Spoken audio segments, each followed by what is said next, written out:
اس لیے اس سے روزانہ معلومات اگلوانے میں ہی عقل مندی ہے، جس کی روشنی میں ہمارے دفاعی ماہرین ہماری سلامتی کے لیے ایک تباہ کن اور مستقل خطرہ طیارہ بردار جہاز وکرانت کا کوئی توڑ تلاش کرنے کی کوشش کر سکیں گے۔ زیادہ امکان یہ ہے کہ اس گاڑی میں منتظر محکمہ خفیہ کے کارندے مجھے شکل سے نہیں پہچانتے ہوں گے۔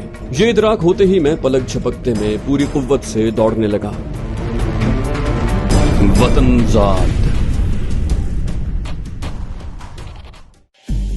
ہم حضرت حاجی علی کے دربار کی سیڑھیاں چڑھ کر اونچے گیٹ سے اندر داخل ہوئے۔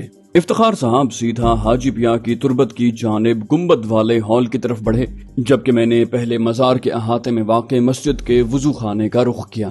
میں نے عظیم بزرگ ہستی کی آخری آرام گاہ کے پاس پہنچ کر ادب سے سلام کیا اور سرخ و سبز چادروں میں پوشیدہ تربت پر پھول چڑھانے کے بعد پہلو میں کھڑے ہو کر درود و فاتحہ کا نذرانہ پیش کیا۔ افتخار صاحب نہایت محویت سے شاید تلاوت کر رہے تھے۔ ان کے باہر نکلنے کے کچھ دیر کے بعد میں بھی صاحب مزار سے رخصت کی اجازت طلب کر کے تربت والے ہال سے باہر آ گیا۔ میں نے افتخار صاحب کو ایک طرف کھڑے پایا۔ مجھے دیکھ کر وہ درگاہ کے پہلو والے دروازے کی طرف بڑھے اور ہم چار دیواری کے باہر طویل پختہ چبوترے پر پہنچ گئے، جہاں سامنے تاحد نظر سمندر ٹھاٹھے مار رہا تھا۔ وہاں بہت سے دیگر لوگ بھی وہ پرشکوہ نظارہ دیکھ رہے تھے۔ افتخار صاحب نے میرے پہلو میں کھڑے ہوئے کہا، چھوٹے بھیا، تم نے ہماری امیدیں بہت بڑھا دی ہیں۔ اس مرحلے پر ہمیں غیر معمولی محتاط رہنے کی ضرورت ہے۔ میں نے دھیمے لہجے میں کہا، میں اس کی نگرانی کروں گا، کوئی مشکوک بات محسوس ہوئی تو گردن دبوچ لوں گا۔ انہوں نے قدرے مضطرب لہجے میں کہا، اصل مسئلہ یہ ہے کہ اس نے اپنے افسروں کو یہ معاملہ بتا دیا یا نظروں میں آ گیا تو ہمیں کانوں کان خبر نہیں ہوگی۔ میں نے ان کے خدشے کی تائید کی، کہا میں نے اسے انتہائی احتیاط کی تاکید کی ہے۔ اس کا کہنا ہے کہ اس نے متعلقہ فائلیں اکٹھی کرنے کا کام شروع کر دیا ہے۔ تمام فائلیں اکٹھی ہو گئیں تو فوٹوگرافی میں صرف 2-3 گھنٹے لگیں گے۔ اس کے بعد اس کے باس نیل کنٹھ کے دفتر سے معلومات چرانے کا خطرناک مرحلہ باقی رہ جائے گا۔ انہوں نے میری بات پر غور کیا اور پھر مضطرب لہجے میں کہا، خطرہ وہی ہے، اگر یہ پکڑا گیا تو ہماری ساری محنت ضائع ہو جائے گی۔ بہتر یہ ہے کہ ہم مزید خطرہ مول لے کر اس سے روز کی روز معلومات حاصل کر کے اپنے قبضے میں لیتے رہیں۔ میں انشاءاللہ کل تک اس کیمرے کے لیے اضافی فلموں کا بندوبست کر لوں گا۔ تم اسے کہو کہ فائلیں اکٹھی کر کے ایک ساتھ فوٹوگرافی کرنے کی بجائے روز اپنی اکٹھی کی ہوئی فائلوں کی تصویریں بنائے اور رات کو کیمرہ تمہارے حوالے کر دے۔ وہ کیمرہ نئی فلم ڈال کر صبح سویرے اسے واپس کر دیا جائے گا۔ اس طرح ہمارے بالکل خالی ہاتھ رہ جانے کا خطرہ ٹل جائے گا اور روز ہمارے مطلب کی کچھ معلومات ہم تک پہنچ جائیں گی۔ میں نے ان کی بات پر غور کیا اور پھر کہا، آپ ٹھیک کہہ رہے ہیں، میں ابھی جاتے ہوئے اسے ہدایت دے دوں گا اور کل سے روز رات کو اس کے گھر جاؤں گا۔ آپ اسلم کو کہہ دیجئے کہ وہ مجھ سے کیمرہ لے کر صبح سویرے پہنچا دیا کرے۔ بس یہ دعا کیجئے کہ کموڈور نیل کنٹھ جلد از جلد دلی کے دورے پر چلا جائے تاکہ سب سے مشکل مرحلہ بھی مکمل ہو سکے۔ انہوں نے کہا، اس کے وہاں پکڑے جانے کا خطرہ واقعی بہت سنگین ہے، اس لیے اس سے روزانہ معلومات اگلوانے میں ہی عقل مندی ہے۔ ہم مزید کچھ دیر وہاں آپس میں باتیں کرتے رہے۔ مغرب کا وقت قریب آنے پر ہم دونوں تقریباً 500 گز طویل بھیگے ہوئے راستے پر ساحل کی طرف چل پڑے۔ اس وقت تک سمندر کی سطح نسبتاً بلند ہو چکی تھی اور درگاہ سے واپس جانے والوں کا ہجوم بھی بڑھ گیا تھا۔ ہم دونوں نے باہمی فاصلہ بڑھا لیا تھا اور ایک دوسرے سے لا تعلقانہ انداز میں آگے بڑھ رہے تھے۔ میں افتخار کے مقابلے میں تیز رفتاری سے چلتا ہوا پہلے کنارہ مسجد تک پہنچ گیا اور سیدھا اپنی ٹیکسی کا رخ کیا۔ میں نے ڈرائیونگ سیٹ سنبھال لی تھی کہ حلیے سے ہندو نظر آنے والے ایک چھوٹے سے کنبے نے چیمبور پہنچانے کی فرمائش کی۔ اپنی منزل سے بالکل الٹ رخ پر اتنا طویل فاصلہ طے کرنے میں مجھے کافی وقت لگ گیا۔ چنانچہ انہیں چھوڑنے کے بعد میں نے مزید سواریاں اٹھانے کی بجائے لگ بھگ اسی روٹ سے واپسی کا سفر اختیار کیا۔ میں کولابا میں واقع نیوی نگر میں سچن بھنڈاری کے گھر پہنچا تو رات کا پہلا پہر چل رہا تھا۔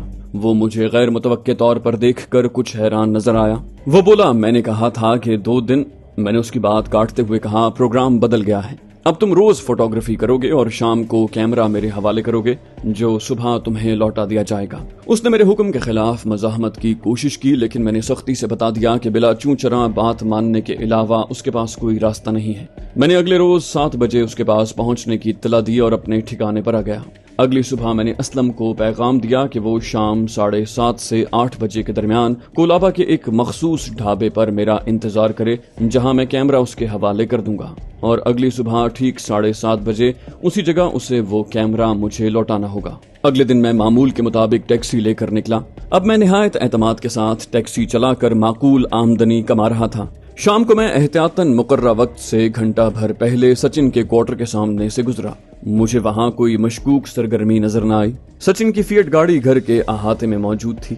میں نے ایک طویل چکر لگایا اور واپس آ کر گیٹ پر گاڑی روک دی۔ میرے پہنچنے کے مقررہ وقت میں ابھی 40-45 منٹ باقی تھے، لیکن وہ یقیناً اضطراب کے عالم میں میرا انتظار کر رہا ہوگا، لہٰذا پہلا ہارن سنتے ہی وہ گیٹ پر پہنچ گیا۔ وہ شاید سڑک پر ہی براؤن لفافے میں لپٹا سگریٹ کیس میرے حوالے کرنا چاہتا تھا، لیکن میں نے کہا اندر چلو۔ قدرے ہچکچاہٹ کے بعد اس نے چھوٹا گیٹ کھولا اور مجھے گھر کے اندر لے گیا۔ مجھے وہاں کسی اور کی موجودگی کے آثار نظر نہ آئے، البتہ کھانے کی میز پر رکھی جانی واکر لیبل اسکاچ کی بوتل میری نظروں سے پوشیدہ نہ رہ سکی۔ البتہ میں نے اسے اندیکھا کر دیا اور کیمرے والا لفافہ وصول کر کے پوچھا، سب ٹھیک ہے نا؟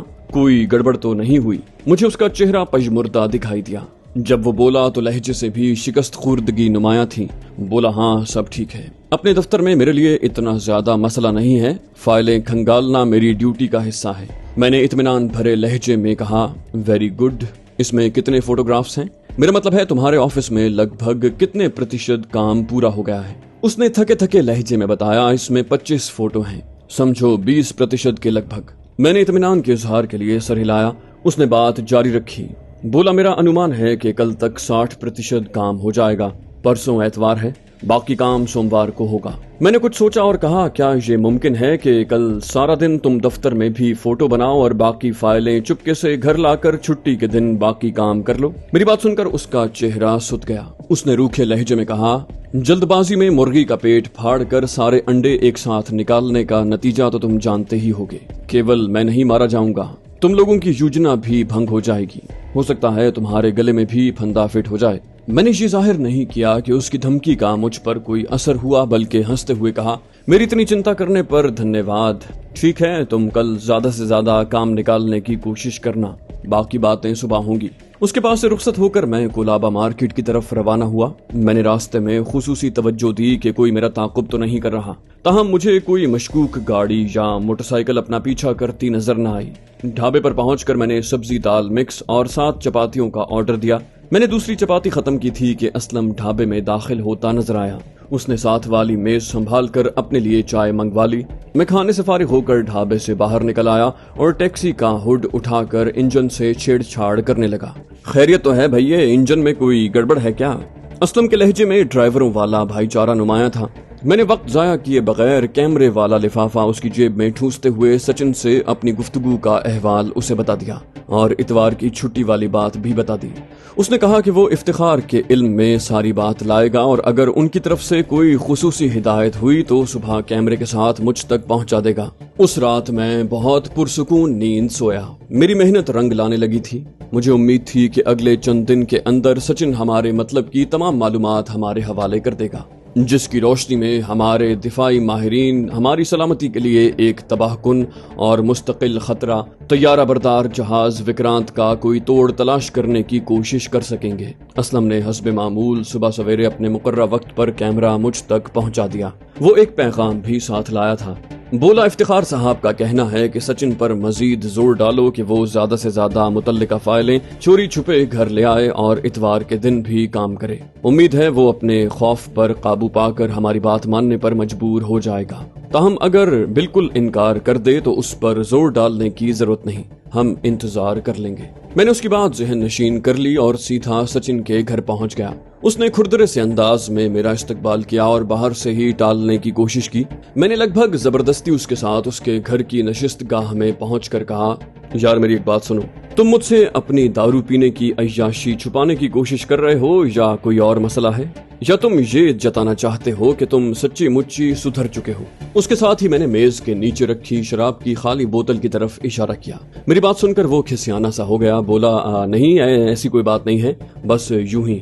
میں نے شریر لہجے میں کہا، یار تم نے وہ لطیفہ تو سنا ہوگا جس کا مفہوم کچھ اس طرح ہے کہ جب کوئی پاپ کا کام کرنا مجبوری ہے تو پھر اس پاپ کا مزہ لینا زیادہ بہتر ہے۔ اس نے یقیناً اصل بےہودہ لطیفہ سن رکھا تھا، چنانچہ اس مشابہت پر اس کے چہرے پر شرمساری کی جھلک نظر آئی۔ میں نے اس کا دھیان کام کی طرف واپس لانے کے لیے کہا، اور ہاں، میری وہ فرمائش یاد ہے نا، آج شام کو فائلیں چھپا کر گھر لانی ہیں اور کل چھٹی کے دن زیادہ سے زیادہ کام مکمل کرنا ہے۔ اس نے تڑخ کر کہا، میں نے بتایا تو تھا کہ اس میں بہت زیادہ جوخم ہے، گردن پھنس گئی تو سب کچھ دھرا رہ جائے گا۔ میں نے اس کے لہجے کی تلخی اور فکر کو نظر انداز کرتے ہوئے کہا، یہ رسک کی شرلی اپنے پاس ہی رکھو مسٹر سچن، اب یہ درخواست نہیں حکم ہے، ہمارے پاس مزید دیری کی گنجائش نہیں ہے اور ہم سے ہمدردی جتانے کی بھی ضرورت نہیں ہے، ہم جان کی بازی لگا کر ہی یہ سب کچھ کر رہے ہیں۔ میں بخوبی محسوس کر رہا تھا کہ وہ بری طرح جذبز ہے، لیکن میں نے اپنے تیوروں میں نرمی کی جھلک نہ آنے دی۔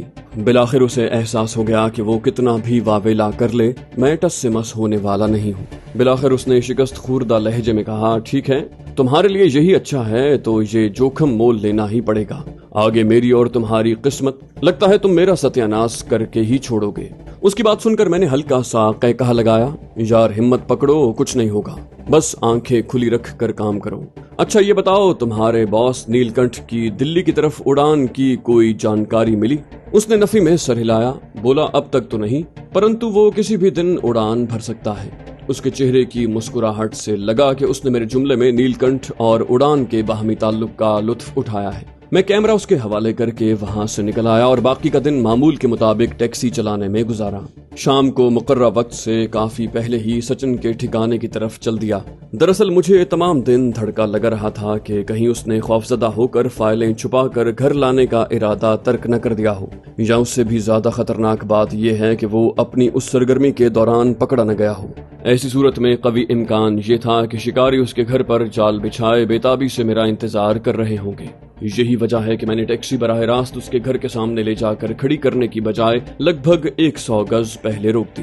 میں پیدل چلتا ہوا سچن کے کوارٹر کے قریب واقع باغیچے میں داخل ہوا اور پھر درختوں کے ایک جھنڈ کے درمیان خود کو پوشیدہ رکھتے ہوئے گہری نظروں سے گیٹ اور گرد و نواح کا جائزہ لینے لگا۔ میں کوشش کے باوجود وہاں کوئی غیر معمولی سرگرمی بھانپنے میں ناکام رہا۔ کچھ انتظار کے بعد میں نے خطرہ مول لے کر قریب سے کوارٹر کا جائزہ لینے کا فیصلہ کیا۔ میں چہل قدمی کے انداز میں سچن کی قیام گاہ کے سامنے سے گزرا اور 50 گز آگے جانے کے بعد واپس پلٹا اور ایک بار پھر گیٹ کے سامنے سے گزرا۔ اس دوران میں بھی میری نظریں خطرے کی کوئی علامت تلاش کرنے میں ناکام رہیں۔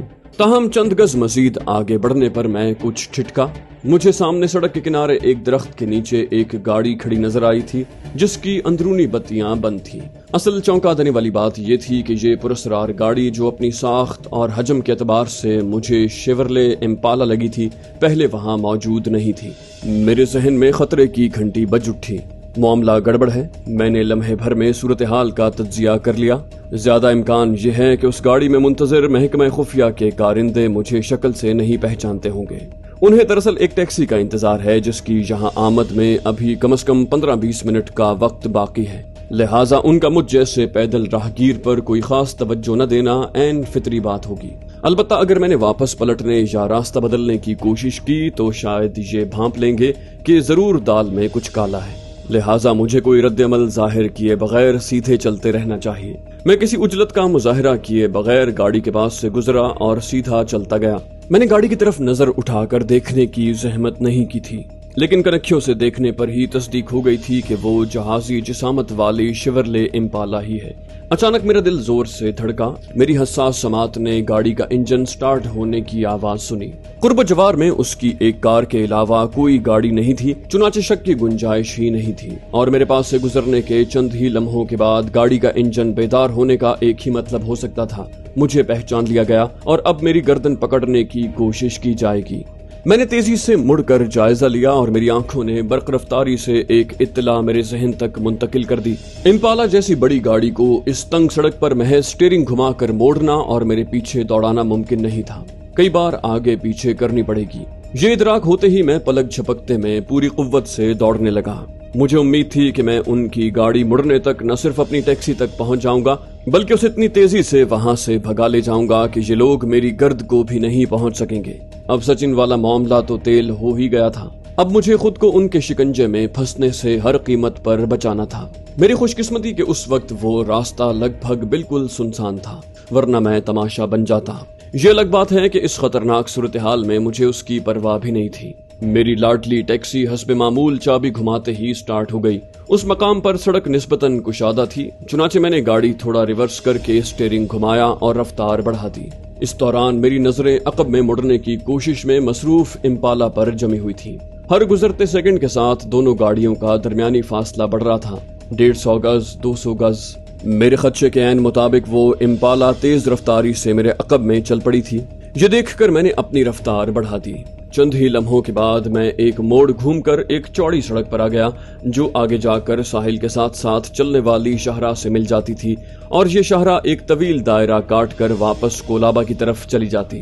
وہ امپالا بدستور تیز رفتاری سے میرا تعاقب کر رہی تھی، لیکن باہمی فاصلہ کافی زیادہ ہونے کی وجہ سے مجھے یقین تھا کہ وہ میری پرچھائی کو بھی نہیں چھو سکیں گے، اور میں کچھ ہی دیر میں کولابا کی مرکزی شاہراہ پر ٹریفک کے ہجوم میں شامل ہو کر ان کی پہنچ سے دور ہو جاؤں گا۔ لیکن میری یہ خوش فہمی اڑن چھو ہونے میں زیادہ دیر نہ لگی۔ مجھے پتا چلا کہ میری فیٹ ٹیکسی کا انجن خاصا طاقتور سہی، لیکن امپالا سے اس کا کوئی مقابلہ نہیں ہے۔ میری تمام تر کوشش کے باوجود دونوں گاڑیوں کا درمیانی فاصلہ رفتہ رفتہ کم ہو رہا تھا۔